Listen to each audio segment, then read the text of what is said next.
ऐका, राजमंडळाची सेना लग्न मंडपात घराडा घालण्यास निघाली आहे आणि रुक्मिणीने शिवशुभाला माळ घालण्याचे वचन मला दिले नाही तर लग्न मंडपाबरोबर राज तुमच्या राजमांसाची प्रतिष्ठा जळून टाकण्याचा प्रयत्न केला आहे.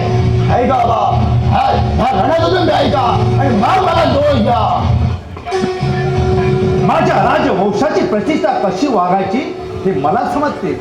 माझ्या मस्तकावर राजमुकुट तुझ्या मस्तकावर चढेपर्यंत तुला त्याची काळजी करण्याची गरज नाही. रुक्मिणीला असेच कर तसेच कर म्हणून धाक दाखवण्याची जरूर नाही. रुक्मिणी कौ सोदा पूर्वीचे दिवस आता उरले नाही. शिवा श्रीकृष्ण मथुरेच नसून पुंडरीकपुरास आहे हेही लक्षात ठेव. तो गवळी त्या गाई चालत असला काय आणि मथुरेच्या गाई चालत असला काय, हा मला दोन निसारखे. गावसिंग महाराज, प्रथम या धुडून ऐका आणि मग मला काय उपदेश करायचा असेल तो करा. ऐका, कान लावून नीट या धुडून ऐका. रुक्मिणी या दुर्युक्ती यादव सेनेची आहे.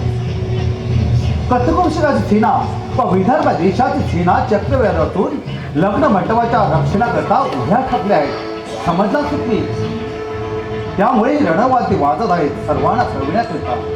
बाबा, बाबा हे खरं आहे ना? हे खरं आहे ना बाबा? हे सर्व खरं आहे. लग्न मंडपाचेच केवळ नव्हे तर स्वयंवर संपल्यावर वधूवरांचे संरक्षण करण्याकरता यादव सेना, माझी सेना व विदर्भ सेना कडेकोट बंदोबस्त करून सज्ज उभी आहे. खरंच महालक्ष्मीच नवसास पावली.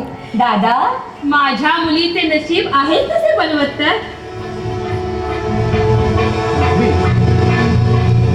या दुधून गेला आहे आणि शिशुपालाला माझा ओलाद निरोप पाहिजे. माझ्या मुलीचे स्वयंवर मी आरामले आहे आणि ते शेवटात देण्याचे सामर्थ्य माझ्या अंगात आहे.